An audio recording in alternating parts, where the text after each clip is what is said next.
Estamos ao vivo para 18 estados do Brasil, em canais abertos e fechados de TV e também para os nossos internautas nas múltiplas plataformas do Grupo Meio Norte de Comunicação e estamos em modelo remoto, pelo motivo óbvio, coronavírus, pandemia de Covid-19. Vamos aos nossos destaques de hoje. A nossa entrevista nacional será com Sabina Doig. Ela é futurista e vai falar sobre as tendências, comportamentos e transformações que foram acelerados nessa pandemia. Hoje também nós vamos falar sobre como é possível levar tecnologia e engajamento para o terceiro setor. Essa entrevista será incrível. É a startup Ribon Multiplica, que de forma inteligente e impressionante está fazendo doações para ONGs em todo o mundo. Aqui também você vai ver e vai conhecer um game que tem cenários inspirados no estado do Piauí, no município de Piripiri, e tem como personagem principal uma mulher. Também por aqui o projeto Cooperativas Libertas. É uma cooperativa de mulheres sobreviventes do sistema prisional que trabalha através da costura e do autocuidado. É como essa cooperativa trabalha. Você também vai saber, com dicas de uma psicóloga, como identificar um sociopata ou se autoanalisar em relação a isso também. A gente vai ter uma psicoterapeuta falando sobre os efeitos extremos que o ódio pode nos causar, né? Causar a nós e causar aos outros, causar como quando temos esse ódio e causar aos outros quando esse ódio é destilado. Esses são os destaques do Falando Nisso, alguns dos destaques, e eu volto em 10 segundos. Até já!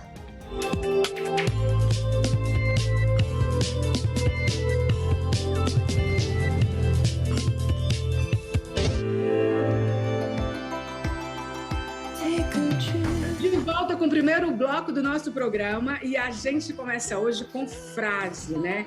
As frases têm sido inspiradoras e como ganharam relevância, né? Nesse ano 2 de pandemia, né? A gente já está aí com tanto tempo que já tem ano 1 e ano 2 de pandemia. Quem diria, né?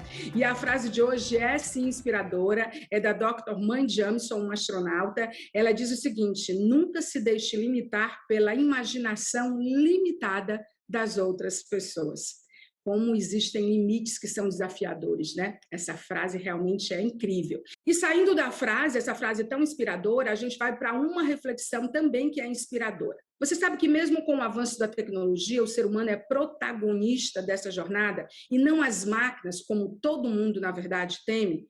Realidades imersivas vão proporcionar uma aprendizagem real e significativa. E todos os futuristas têm um foco no humano. A Lígia Zottini, que é uma futurista que já esteve aqui no nosso programa, já falou sobre isso, que a gente precisa considerar o foco do humano, independente da jornada, independente dos ecossistemas em que essas jornadas inovadoras, tecnológicas acontecem. E ela chama muito atenção para a importância da educação e dos educadores. É o que a gente vai mostrar agora. Acompanhem comigo. O professor e o educador são protagonistas dessa jornada. São eles que vão criar metodologias e práticas também de ensino e aprendizagem a partir dos ambientes e recursos tecnológicos que são disponíveis. E não ao contrário, não é a máquina que cria, é o homem que cria. E aí vamos aí para as nossas informações. Na educação do futuro, conhecimento vai deixar de ser conteudista para se tornar experiencial. É o resumo do que a gente estava falando. No próximo slide, a gente mostra que mesmo com o avanço da tecnologia, o ser humano é o protagonista dessa jornada e não as máquinas. Realidades imersivas poderão proporcionar uma aprendizagem real e significativa. No outro slide, no ano passado, devido à pandemia, tivemos uma experiência de migração digital à força. Esse processo foi e ainda está sendo difícil, mas estamos aprendendo sobre o que tem que ser migrado para o digital e o que é imperativo que continue no mundo físico. Isso é muito importante da gente atentar. O mundo real sempre vai ser a versão prêmio das nossas experiências e a educação acaba sendo essa troca de experiências e de conhecimentos que pressupõe a interação entre as pessoas, e isso é que é primordial. Olha só, pessoal, a gente segue agora com o vídeo que nós falamos ainda há pouco sobre a questão da psicologia, né? Hoje, no nosso programa, a gente vai ouvir uma psicóloga e psicanalista, psicoterapeuta, ela é uma autoridade nessa área, que é a Beatriz Breves. Ela vai falar sobre os efeitos em quem sente ódio extremo. A gente tem focado muito os efeitos de quem sofre, né, esse ódio ser destilado. A gente vai mudar hoje, vai mostrar um outro ponto de vista, os efeitos para quem sente, né? Para quem destila esse ódio, não para quem é alvo dele. Você já parou para pensar sobre isso? Que muitas vezes o ódio prejudica mais a quem está sentindo do que a quem sente, quem é vítima desse ódio destilado? Você saberia identificar um sociopata? Ou você sabe se autoanalisar em relação a isso? As dicas são incríveis e é para elas que a gente vai agora. Super importantes. Olá, Maia Veloso. Olá, audiência do programa Falando Nisso da Rede Meio Norte. É um prazer estar aqui falando sobre o sentimento de ódio. O sentimento de ódio é um sentimento como outro qualquer, ele é um sentimento normal que todo mundo tem, sem problema algum. O problema surge quando o ódio é investido, quando o ódio começa a crescer, a crescer, a crescer dentro da pessoa. Aí a pessoa se torna uma pessoa onde ela perde, porque o ódio ele funciona como um ácido, ele vai corroendo a pessoa por dentro e ela perde a característica fundamental do ser humano, que é a humanização. Nós somos seres humanos humanizados, óbvio, mas essas pessoas elas perdem a capacidade de humanização. Então elas se tornam, na verdade, os seres aparentemente frios, capazes de tudo, que pouco se importa com o outro, se precisar destruir, destrói. Ela não tem essa medida de vínculos amorosos com ninguém. Ela não estabelece esse tipo de vínculo porque ela é regida pelo ódio. Eu estou falando de um ódio extremado. Um ódio pequeno, até ele pode ser transformado em coisa positiva, em garra. Cabe a nós transformar os sentimentos ditos que levariam para um extremo, para uma coisa extremamente destrutiva, para uma coisa construtiva. A gente transformar isso para coisas boas e não alimentar para que eles se tornem coisas muito destrutivas, como são os sociopatas, os psicopatas ou aqueles que vão para a internet xingar, denegrir, pelo prazer de destruir, né? Bom, eu trabalho com sentimentos há mais de 30 anos, eu pesquiso o sentir há mais de 30 anos. Eu tenho um site que eu convido vocês, que é o a Sociedade da Ciência do Sentir, e lá vocês vão encontrar o Falando de Sentimentos, que tem mais de 130 sentimentos escritos por mim, e tem um livro com este mesmo nome também, quem tiver interesse, para ajudar a se conectar com esses sentimentos, vários que a gente tem. Tem o Eu Sensível também, que tem 100 sentimentos também, onde eu convido as pessoas a se conectarem, porque a maneira que a gente tem de cada vez mais se humanizar é estar conectado com os nossos sentimentos. Nós estamos vivendo um momento tão difícil na humanidade e eu acho que a necessidade justamente é que o sentimento aflore de uma maneira que a gente possa aprender a administrá-los, a gerenciar, para a gente poder ter vínculos amorosos e construtivos. Enfim, eu convido vocês, então, a falar de sentimentos, a não ter medo dos seus sentimentos, nem mesmo do ódio. Porque se você estiver atento, você vai ser capaz de transformar para uma coisa bem construtiva. Tá? Muito obrigada por estar, mais uma vez, Maia Veloso, muito obrigada à audiência. Enfim, muito obrigada por essa oportunidade de falar de sentimentos. E olha, a gente vai dar agora um recado super importante para vocês. Não tem sido fácil enfrentar os desafios da pandemia, mas uma promoção está levando alegria para muitos piauienses, na verdade, né? E ainda mais nesses tempos difíceis. É a promoção Energia em Dia da Equatorial Piauí, que já sorteou dezenas de prêmios e você pode ser o próximo ganhador. Como é que você faz para participar dessa promoção tão incrível? É muito simples. Você tem que fazer o seu cadastro apontando para o QR Code na tela aí da sua TV agora ou do seu computador. Não sei se você está vendo da internet, das mídias digitais ou se você está vendo da TV, mas aponta aí para esse QR Code porque tem um carro 0 km te esperando. Entenda melhor a promoção. Toda ajuda nesse momento é bem-vinda. Por isso, a Equatorial criou a promoção Energia em Dia. Sorteios mensais de 1 ano de supermercado e também 1 ano de bônus de R$ 250 para pagar sua conta de energia. E o prêmio extra: mais economia para sua família com a troca de eletrodomésticos por novos que consomem menos. No final da promoção ainda tem o sorteio de um carro 0 quilômetro. Para participar, basta estar em dia com a Equatorial Energia e fazer o cadastro no site energiaemdia.equatorialenergia.com.br. E depois dessa novidade maravilhosa que você pode ganhar, a gente vai mostrar aqui um vídeo incrível que trata-se de diversão sem limites. Os idosos estão cada vez mais atraídos pelos videogames. Claro, eles também, não é até eles, é eles também, na verdade, né? Nos últimos 3 anos, houve alta de 32% entre os jogadores da faixa etária de 55 a 64 anos. E os pesquisadores entrevistaram muita gente, em torno de 20 mil pessoas de várias regiões do mundo, e os dados que nós vamos apresentar nesse vídeo agora são de um estudo feito pela Global Web Index. Veja com a gente.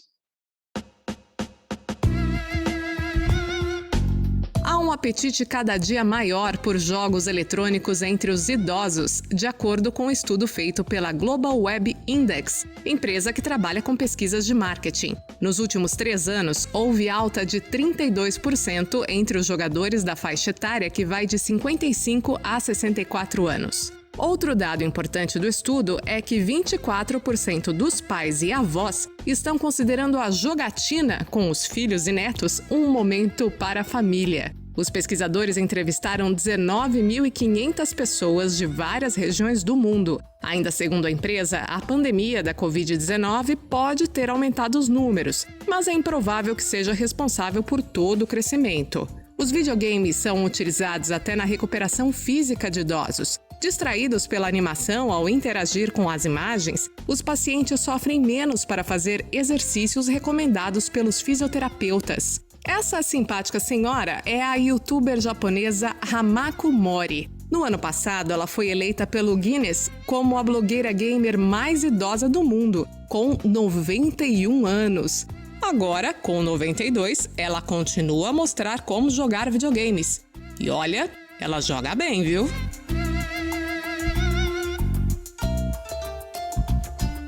E a nossa primeira entrevista nacional de hoje é com a Sabina Devic. Ela é uma pesquisadora, estudiosa, autoridade no assunto quando se fala de futuro, de profissões, de transformações, e está muito atenta a fazer esse mapa que foi acelerado nesses mais de um ano, né? Quase 2 anos, a gente já está no ano 2 da pandemia. E aí a gente trouxe a Sabina, porque ela é uma caçadora de tendências. Eu adoro esse nome, caçadora de tendências. Toda vez que eu falo esse nome, Sabina, eu fico imaginando você com uma capa de heroína. Uma exploradora do futuro. Futurista, pesquisadora de comportamentos já há 20 anos, é consultora, educadora, ela é coach ontológica, ela foi diretora no Brasil do pioneiro e renomado Future Concept Lab, que é o Instituto de Pesquisa de Tendências e Consultoria Estratégica, que tem sede em Milão. Ela já atuou em inúmeros projetos com empresas no Brasil e fora do Brasil, e ela é certificada fora do Brasil, ela está muito tempo imersa nisso. Antes da gente ouvir começar a falar de futuro, a Sabina já estava ligada na tomada do futuro e já estava escrevendo o próprio futuro, né? Porque o futuro a gente escreve agora também. E ela se transformou nessa Cool Hunter, que é exatamente essa mapeadora dessas profissões, desses profissionais e desses movimentos de futuro que a gente está fazendo agora de modo muito mais acelerado, pelo motivo óbvio, né? A gente emergiu no digital e todo mundo teve que encontrar essas alternativas. Sabina, muito obrigada pelo teu tempo. Eu sei como você é solicitada, como é corrido para você, e obrigada por trazer para a gente esse tema sobre as tendências, inclusive nacionais, na tua visão, que é a coisa que mais me interessa. Eu queria até conversar sobre isso, mas fica à vontade, porque você fala sobre tantas coisas que é difícil fazer uma curadoria do que você faz para a gente te entrevistar. Bem-vinda, muito obrigada.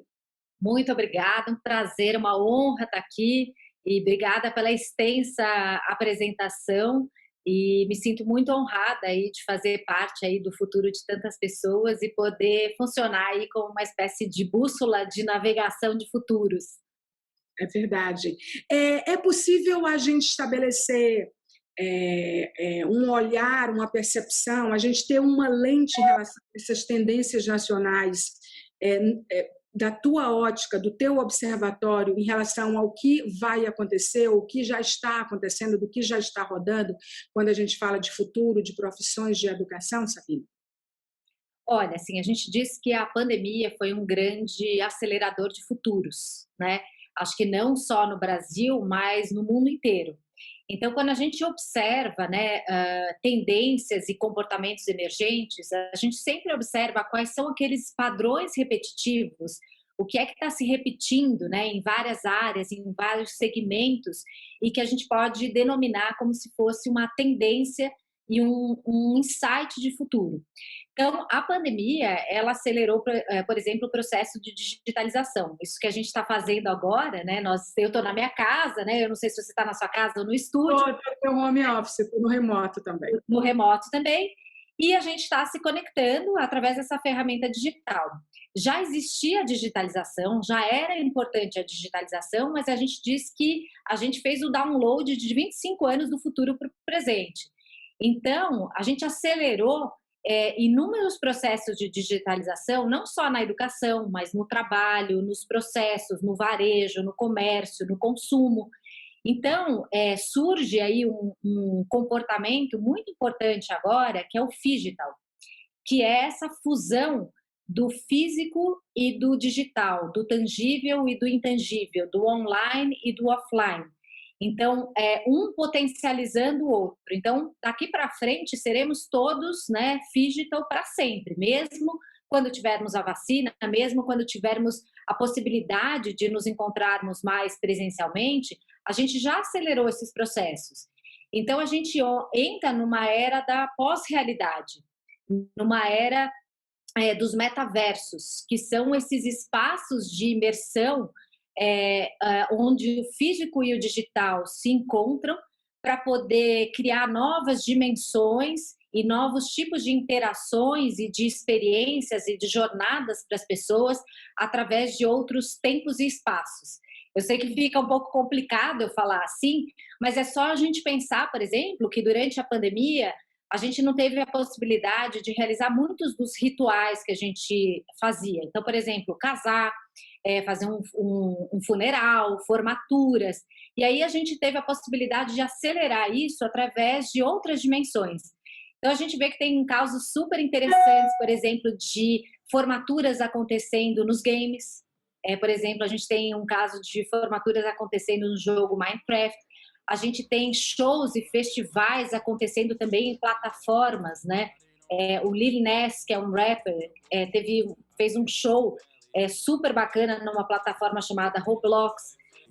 O Travis Scott também fez um show inesquecível numa plataforma de um game. A gente tem o shop streaming, o live commerce hoje, que está sendo usado por inúmeras marcas como forma de interação com o consumidor. Então, está tocando a indústria do entretenimento, da música, do varejo, do consumo.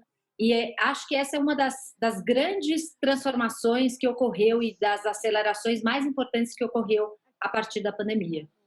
Dentro da perspectiva do humano, quando a gente olha para esses cenários, a gente tem alguns contextos que você fala muito bem nas conferências que você faz, nas palestras que você ministra. Um deles é a questão do o gap de gerações, né? Quer dizer, isso está sendo e deve ser rodado, ou o alcance dele é para públicos distintos, né? Não só quem produz, mas para quem consome. A outra coisa é a questão que nos preocupa muito no caso do Brasil, que é a exclusão digital. Né? A gente tem uma exclusão digital gigante e sempre o receio de vocês que estão estudando isso e imersos e pesquisando como adotar uma lente que não faça com que o que é exponencial entregue por esse digital, que eu acho que é incrível porque tem a pegada do humano, não seja excludente, não seja preconceituoso, não seja, né? Tem um caso do doc que foi lançado, o último doc polêmico, que é sobre a Liga Feminina do Algorítmica, né? A Liga das Mulheres Algorítmicas, né? Que é um movimento super bacana que começou nos Estados Unidos e que está questionando vários algoritmos pelo mundo. Por que só lê rosto branco, não lê rosto moreno? Quando faz? Qual é a base daquele dado? Como que ela é vendida? Como que ela é passada? Qual é o uso que ela faz? Então, assim, eu dei uma misturada boa, digna de Sabina. Olha, eu acho que você toca num ponto muito importante quando a gente fala de futuros. E aí eu queria chamar a atenção para esse termo futuros, no plural. Porque o futuro não é um lugar singular. O futuro é um lugar plural. E é plural também porque é diverso, e é plural porque quem escolhe esses futuros somos nós, a partir das nossas escolhas no presente. Então, que futuros vão ser desenhados, vai depender, obviamente, das nossas escolhas como indivíduos, como coletividade, Estado, governo, organizações, marcas. Todos nós agora somos protagonistas desse futuro que vai ser desenhado. E aí você toca muito na questão da desigualdade e na questão da diversidade, né? Esse foi um dos temas mais importantes também que foi revelado pela pandemia. A pandemia ela revelou desigualdades e temas sociais muito importantes. Ela colocou um holofote debaixo daquela sujeira que estava debaixo do tapete, sabe? Então é como se a gente estivesse num quarto escuro e agora a gente colocasse a lanterna e a gente fala assim, puxa, tá mais escuro o quarto? Não. É que tá mais sujo? Não, é porque a gente colocou luz e agora a gente está vendo a sujeira. Então, com a questão da digitalização, o que aconteceu? Percebemos que mais de 50% do nosso país não está ainda na era digital. Então, muitas pessoas da nossa população não têm a possibilidade, como nós privilegiados, de estarmos aqui trabalhando remotamente, né, continuando o nosso trabalho, porque nem tem internet. Aliás, não é nem uma questão de internet, é uma questão de saneamento básico. Outra questão é a questão do racismo estrutural, que foi uma das questões mais importantes que foi revelada durante a pandemia. O episódio do George Floyd no ano passado nos Estados Unidos deflagrou essa grande convulsão social, esse grande tema da diversidade, da equidade. Então a gente começou apenas a tocar esse tema, não só com o assunto digital, ou seja, quem são os coders da atualidade? Será que os coders, aqueles que codificam, né, sistemas, a maioria são brancos? Será que isso também está gerando, né, um tipo de inteligência artificial, que é uma inteligência artificial branca, né? Que tipo de ética? Yuval Noah Harari, ele falou, eu assisti uma palestra dele, ele falou uma coisa muito interessante. Ele falou: todas as pessoas que são coders deveriam ter aulas de ética hoje em dia. Então, se coloca, hoje a gente está num momento não só de realidades aumentadas pela tecnologia, mas de ética aumentada. Ética no sentido da gente olhar a nossa sociedade e pegar nas mãos e na rédea e falar, bom, o que tem agora para a gente olhar com mais cuidado? E a diversidade e a equidade é um dos assuntos mais importantes, né? Qual que é a diferença salarial entre homens e mulheres? A questão do etarismo, né? O mundo está ficando mais velho, você falou de gerações, né? E a gente tem aí um gap geracional gigante. Apesar do Brasil ainda ser um país jovem, a gente vai entrar numa curva demográfica onde a gente vai ter mais velhos do que crianças, e no mundo já está acontecendo isso. E é uma realidade, é um fato, né, que já pode ser comprovado, ou seja, a gente já tem uma rota de futuro que a gente já consegue ver. Portanto, como é que vai ser se com 50 anos as empresas já descartam, por exemplo, pessoas do mercado?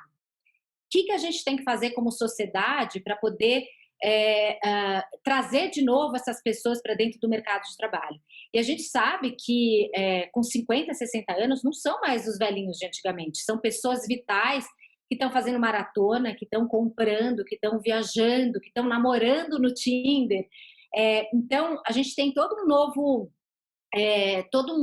novo cenário geracional e, na minha visão, o futuro é a revolução transgeracional, que é essa grande mistura de gerações, né? O que a geração Y, o que a geração Millennial, o que a geração Z tem para ensinar para a geração de Baby Boomer e vice-versa.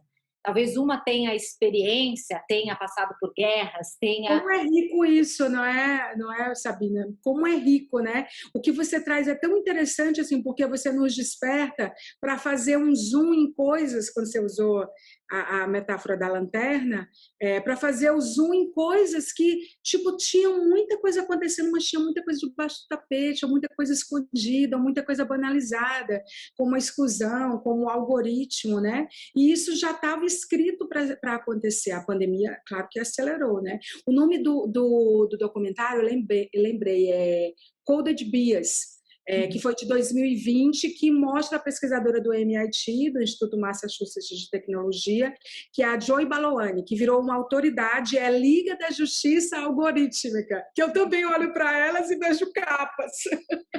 A capa, né? Você. E aí eu queria que você falasse, aproveitando aí, eu sei que nosso tempo já está acabando, que você falasse sobre que tipo de liderança o mundo está formando, considerando tudo isso que você estuda e tudo isso que você fala, porque nós sempre teremos líderes, em alguma medida, né? Claro que a gente passou por uma escassez gigante de líderes globais relevantes, realmente relevantes. A gente vive uma crise disso, se a gente for fazer um foco só na política. Mas a gente tem nomes gigantes e tem líderes em escala menor, líder no teu trabalho, líder os CEOs, líder na sua casa, você ser líder de você mesmo. Esses novos líderes, eles serão renovados também, na tua percepção, Sabina? Olha, ótima pergunta, e eu queria conectar a sua pergunta com a mudança de era. A gente está não só numa era de mudanças, mas a gente está numa mudança de era.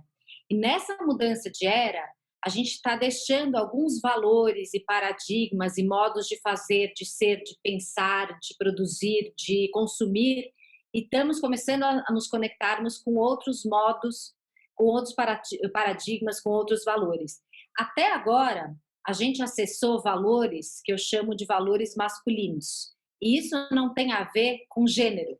Tem a ver com uma era de valores da competitividade, do resultado e do resultado a qualquer custo, da liderança... Arquétipos, né, Sabina? Dos arquétipos, da liderança, do comando e controle, do guerreiro. As palavras que a gente usa, por exemplo, no mundo organizacional, é competição, estratégia, né? A gente usa o target, né? Que é o alvo. Então, todos esses lugares nos levaram a uma sociedade que está em exaustão dos seus sistemas. Todos os sistemas da nossa sociedade estão em exaustão. O sistema econômico, o capitalismo está precisando ser resetado, o nosso planeta está em exaustão, a liderança precisa ser revisitada.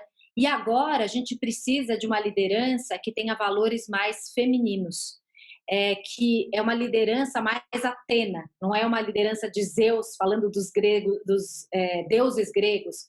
Zeus era o deus do Olimpo, era aquela liderança, né, por comando e controle. E agora a gente entra numa era de uma liderança empática, numa liderança humana, numa liderança que tem uma visão holística. E por que feminina? Porque o feminino acessa valores como intuição, inteligência emocional, empatia, colaboração, cocriação, cuidado, ternura. E não é à toa que durante a pandemia, os lugares que tiveram maior controle de contaminação da pandemia foram países que são liderados por mulheres. Na Nova Zelândia, na Islândia, na Alemanha, a gente teve muitos casos de países que são liderados por lideranças masculinas, não no sentido de gênero, mas no sentido de um foco muito no econômico e pouco no ser humano, e que saiu do controle realmente a questão da gestão da pandemia.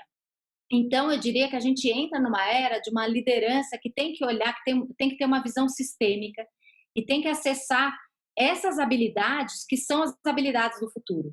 As habilidades do futuro não serão habilidades técnicas, serão habilidades que são chamadas de soft, que são as habilidades que são ditas macias, mas que de macias não tem nada, porque é muito difícil você aprender como colabora, como a gente tem intuição, como a gente tem empatia, como tem inteligência emocional.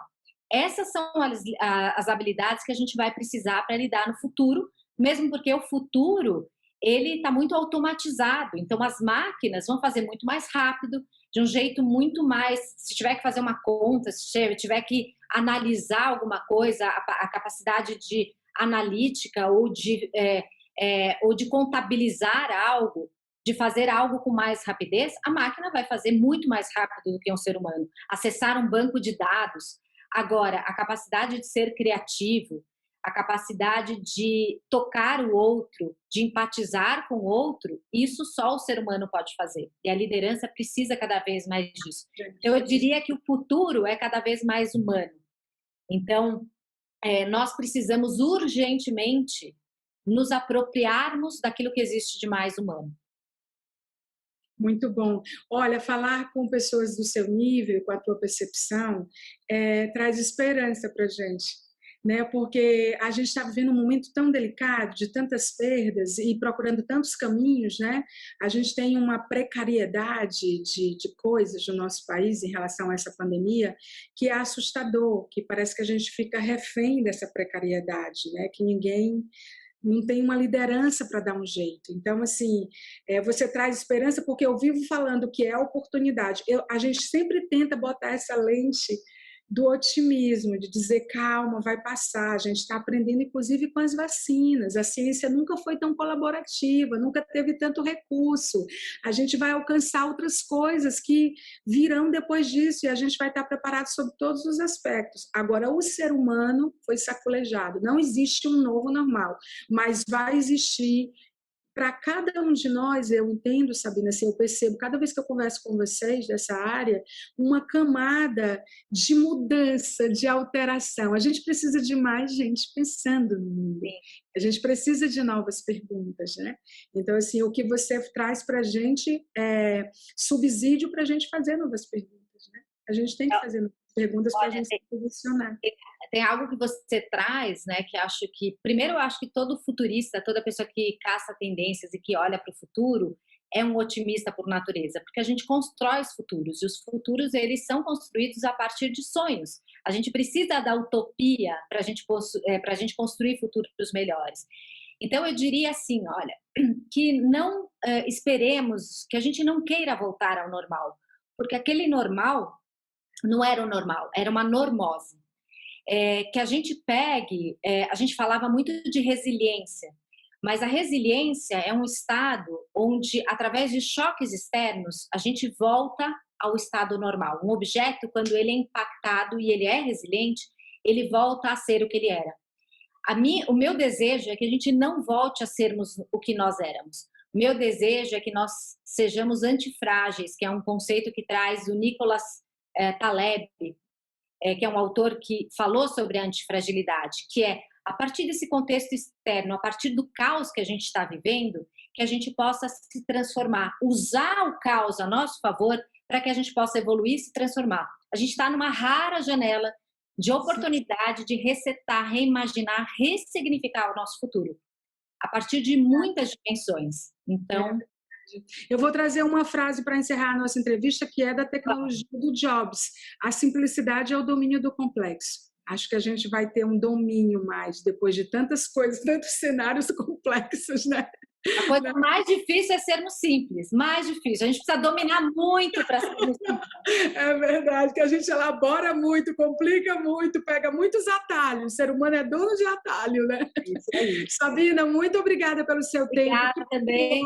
Que conversa maravilhosa. A gente vai depois te incomodar outras vezes. Quando a gente vê que você tá, na hora que a gente vê que você muda o rumo, a gente vai atrás de você. Com o maior prazer. Com o maior prazer. Foi uma delícia esse bate-papo. Obrigada. Muito obrigada. Muito bom, muito bom. Obrigada. Beijo. Beijão. Tchau. E a gente vai para o intervalo comercial, daqui a pouco a gente volta, tem mais uma entrevista nacional para a gente falar dessa startup que foi premiada pela Bill e Melinda Foundation, né? Essa fundação maravilhosa que tem feito um mapa de iniciativas de alcance aos outros. A gente tem um brasileiro, aliás, 3 brasileiros que são CEOs de uma startup incrível, e a gente vai conversar com um deles para dizer como é que você pode, através da doação, da solidariedade, do voluntariado, entrar nesse mapa também. Eu espero você, até já.